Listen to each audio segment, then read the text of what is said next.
ठरलं तर मग या मालिकेच्या येणाऱ्या भागामध्ये शिवानी जाधवने साक्षीने धमकावून आपल्याला खोटी साक्ष द्यायला लावली या घटनेचा उलगडा करणार आहे. चैतन्यने कोर्टासमोर खोटारड्या साक्षीला झिडकारलं आहे आणि एका क्षणात डाव पलटलेला आहे. रविराजांना मान खाली घालून या सगळ्यामध्ये आपणच दोषी आहोत अशी भावना येते.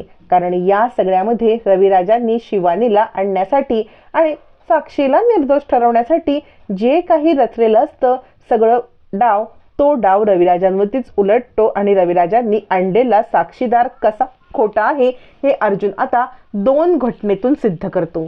इतकंच नाही तर चैतन्यला आपल्या प्रेमाच्या जाळ्यात ओढणाऱ्या साक्षीचा पडदा सुद्धा चैतन्यासमोर फाश होणार असतो. साक्षी ही किती खोटारडी आहे. साक्षीने आपल्याला फक्त ह्या केससाठी लटकवत ठेवलं, आपल्याला प्रेमाच्या जाळ्यात ओढलं आणि त्याचबरोबर साक्षीच खुनी आहे. उगाच लोकांना धमकावून या प्रकरणामध्ये मधुभाऊंना अडकवण्याचा प्रयत्न केलाय. या सगळ्याचा खुलासा आता चैतन्याच्या समोर येतो आणि आता चैतन्य हादरतो. कोर्टामध्ये एका क्षणात अर्जुनने शिवानीला खरं बोलण्यासाठी भाग पाडलेलं असतं आणि यासाठी अर्जुनने रचलेला सापळा एकदम भन्नाट असतो. रविराजांना मान खाली घालून शिवाय आता कोर्टामध्ये काहीही पर्याय नसतो आणि शिवानीने सांगितलेलं सत्य खूप भयानक असतं. त्यासोबत अजून एक सत्य पेनड्राईव्हमध्ये लढलेलं असतं. जे सत्य पेनड्राईव्ह घेऊन आता अर्जुनने जगासमोर आणताच साक्षी महिपती हादरतात. अर्जुनने चैतन्याला आपल्याला भेटायला बोलवलं असतं. चैतन्य आल्यावरती अर्जुन सांगतो लवकरात लवकर म्हणजे 1-2 दिवसामध्येच कोर्टाची हिअरिंगची तू केस घे. यावरती चैतन्य म्हणतो काय झालं, इतकी लवकरची डेट घेण्यासाठी का सांगतोयस तू? अर्जुन म्हणतो तुला माहित नाही, माझ्याकडे खूप मोठा एक पुरावा आहे आणि त्या पुराव्यावरती मधुभाऊंना एका झटक्यात जामीन मिळेल. म्हणजे ऍक्च्युली 2 पुरावे आहेत. पहिला पुरावा असतो तो म्हणजे महिपतीच्या विरुद्धचा व्हिडिओ, चाळकरांनी महिपतीच्या विरुद्ध दिलेली साक्ष.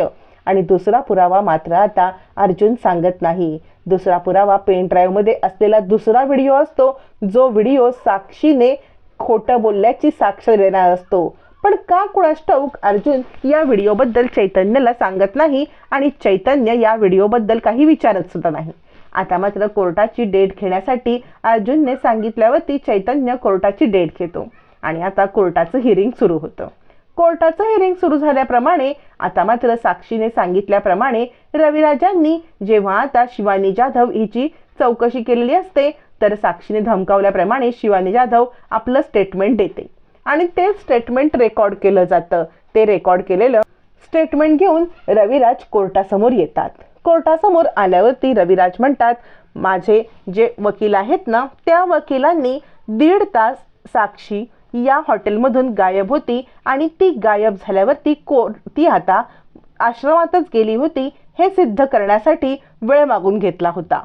पण त्याच पिरियडमध्ये ॲक्च्युली आमची आशील साक्षी ही 1.5 तास कुठे होती हे त्यांना आठवल्यामुळे आता आम्ही ठामपणे त्या 1.5 तासाचा हिशोब देऊ शकतो असं म्हणत रविराज कोर्टासमोर आता शिवानीला बोलवण्याची परवानगी मागतात. त्याआधी रविराज कोर्टासमोर शिवानीने दिलेलं स्टेटमेंट ऐकवतात. शिवानीने मोबाईलमध्ये रेकॉर्ड केलेलं स्टेटमेंट असं असतं की त्या रात्री मी त्या मोकळ्या ग्राउंडवरून चाललेले असताना तिथे एक मुलगी मला गाडीच्या बाजूला उभी दिसली. तिची तब्येत बरी नव्हती, ती खूप अस्वस्थ होती, म्हणून मी तिच्या जवळ गेले. तिला नाव विचारलं तर नाव विचारलं असता तिने मला साक्षी शिकरे असं नाव सांगितलं. मी तिला माझा ॲड्रेस दिला आणि माझ्या घरी ये, मी तुला लिंबू पाणी वगैरे देते, उलटी होत आहे, दारू प्यायली आहेस. पण तिने नकार दिला, पण तरी पण मी माझा ॲड्रेस दिला आणि तिकडून निघून गेले. हे स्टेटमेंट ऐकवल्यावरती रविराज म्हणतात हे फक्त एक स्टेटमेंट आहे, पण हे स्टेटमेंट देणारी शिवानी जाधव ही सुद्धा या कोर्टामध्ये हजर आहे. आता कोर्टाने शिवानी जाधव हिला कोर्टामध्ये बोलवून आता तिला प्रश्न विचारण्याची परवानगी द्यावी. इकडे आता कुसुम आणि सायली विचार करतात हे काय नवीन, म्हणजे आता जर असं काही घडलेलंच नाहीये, मधुभाऊ सांगतायत की 1.5 तास साक्षी ही त्या आश्रमातच होती, तिनेच खून केलाय, तर हे 100% खरं आहे. म्हणजे हा महिपती आणि साक्षी शिकरे यांचा एक फसवा प्लॅन आहे. आता मात्र इकडे रविराज साक्षीला सांगतात आणि शिवानीला कोर्टासमोर बोलवतात. शिवानीला कोर्टासमोर बोलवतात. मधुभाऊ विचार करतात खोट्यावरती खोटं, खोट्यावरती खोटं जिंकत चाललंय, सत्याची बाजू कधीतरी सगळ्यांच्या समोर येईल का? थोडेसे आता मधुभाऊ हतबल होतात. मग इकडे शिवानी जाधव कोर्टासमोर येते. तिला आता विटनेस बॉक्समध्ये उभं केलं जातं. विटनेस बॉक्समध्ये आल्यावरती रविराज तिला प्रश्न विचारतात आणि म्हणतात, तुम्ही जे स्टेटमेंट कोर्टासमोर दिलेलं आहे ते खरं आहे की खोटं आहे याची आता कोर्टाला तुम्ही एकदा पुन्हा सांगावं. यावरती शिवानी सांगते, हो, हे स्टेटमेंट खरं आहे. त्या रात्री जे मी स्टेटमेंट दिले तशीच घटना घडली होती. रविराज म्हणतात, अजून कोणता पुरावा पाहिजे? 1.5 तास ही मुलगी कुठे होती याचा पुरावा या मुलीने दिलेला आहे. असं म्हणत रविराज ही केस संपवण्याचा विचार करतात. मधुभाऊ बिचारे हतबल होऊन सगळं पाहत असतात, पण त्याच वेळेला अर्जुन ताडकन उठतो. आता मात्र इकडे सायली विचार करते, अर्जुन सर या गोष्टीला कसे डिफेंड करणार आणि कसं आता सगळं सिद्ध करणार. पण अर्जुनकडे 2 भरभक्कम पुरावे असतात. रविराजांनी ज्या वेळेला कोर्टामध्ये शिवानीला बोलवल्यावरती आता अर्जुन उभा राहत. अर्जुन सांगतो, जर का रविराज किल्लेदार यांचं बोलून झालं असेल तर शिवानी जाधव यांना प्रश्न विचारण्याची मला परवानगी देण्यात यावी. मग शिवानीला प्रश्न विचारण्यासाठी अर्जुन आता उभा राहतो. आता अर्जुन शिवानीला काय प्रश्न विचारणार? सगळ्यांना खूप मोठा आता प्रश्नच पडलेला असतो. आता अर्जुनकडे जो पेन ड्राईव्ह असतो त्याच्यामध्ये असलेले 2 व्हिडिओ हा सुद्धा मोठा पुरावा असतो. अर्जुन शिवानीला सगळ्यात पहिल्यांदा विचारतो की मला एक गोष्ट सांगा, इतक्या रात्री तुम्ही तिथे काय करत होतात? शिवानी सांगते, त्यावेळेला मी कॉलेजमधून येत होते. आता मात्र शिवानी इथे अडकते, कारण तो दिवस असतो सुट्टीचा दिवस असल्यामुळेच आता मात्र सगळ्या मुलांना घेऊन सायली ही पिक्चर बघायला गेलेली असते. सुट्टीचा दिवस एन्जॉय करण्यासाठी सायली मुलांना घेऊन पिक्चरला गेलेली असते आणि ती कोणती तरी राष्ट्रीय सण असतो आणि त्याची सुट्टी असते. आता मात्र शिवानी आपल्याच बोलण्यात अडकते, तप करायला लागते. सायली विचार करते, सरांनी तर अचूक पकडले. अर्जुन म्हणतो, सुट्टीच्या दिवशी तुमचं कॉलेज आणि कॉलेज नंतर इतक्या उशिरा घरी. शिवानी तप करायला लागते आणि ते माझा क्लास असं तसं बोलते. अर्जुन म्हणतो, कोणता क्लास सांगा बरं, इतक्या उशिरा कोणता क्लास सुटतो? आणि जर का तुम्ही क्लास म्हणताय तर त्या दिवशी आधी व तुम्ही कॉलेज का म्हटलात? शिवानी घाबरते. अर्जुन म्हणतो, हे बघा, कोर्टाची दिशाभूल करण्याच्या आरोपाखाली तुम्हाला पण जेल होऊ शकते हा. आता शिवानी रडकुंडीला येते आणि आता आपलं सगळं करिअर, आपलं सगळं तिला भवितव्य दिसतं आणि ती म्हणते, नाही, या सगळ्यामध्ये माझा काही दोष नाही. मला धमकवण्यात आलं, मला पैसे दाबण्यात आले आणि माझ्याकडून हे वदवून घेण्यात आलं. अर्जुन म्हणतो, कुणी हे सगळं केलं?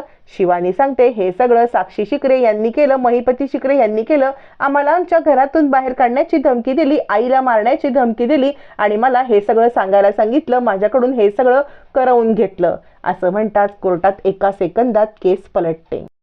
साक्षी उठते आणि असं काही घडलं नाही, ही खोटं बोलते. त्यावेळेला चैतन्य म्हणतो, 1 मिनिट, खबरदार, शांत बसा. आता कोर्टासमोर कुणी काही बोलायचं नाही. शिवानीची साक्ष महत्वाची ठरेल. आणि तो साक्षीकडे रागारागात बसतो. खोटारडे गप्प बस असं म्हणत तिला गप्प बसायला सांगतो. शिवानी सांगते, यांनी मला धमकी दिली होती. रविराजांचा चेहराच पडतो. ज्या मोठ्या अगदी टेचामध्ये रविराज शिवानीला घेऊन आलेले असतात त्या शिवानीने रविराजांना मान खाली घालायला भाग पाडलेलं असतं. साक्षीची केस घेऊन खूप मोठी चूक केली हे तर समजतं, पण शिवानी जाधवने आपल्याला धमकवून खोटी साक्ष द्यायला सांगितली हे सांगितल्यामुळे केस एका क्षणात पलटते. चैतन्यने कोर्टासमोर खोटारड्या साक्षीला झिडकारलेलं असतं.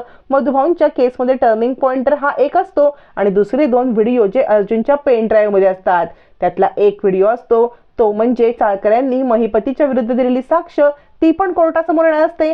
शिवानीला धमकवलेलं पण कोर्टासमोर येणार असतं. आणि तिसरा असतो तो म्हणजे महिपतीचा एक जुना व्हिडिओ, एका माणसाला चाकू गळ्याला लावलेला. या सगळ्यामुळे केस पलटते. मधुभाऊंना आता न्याय मिळणार असतो. पण अर्जुन हे सगळं कसं करणार पाहणं रंजक ठरणार.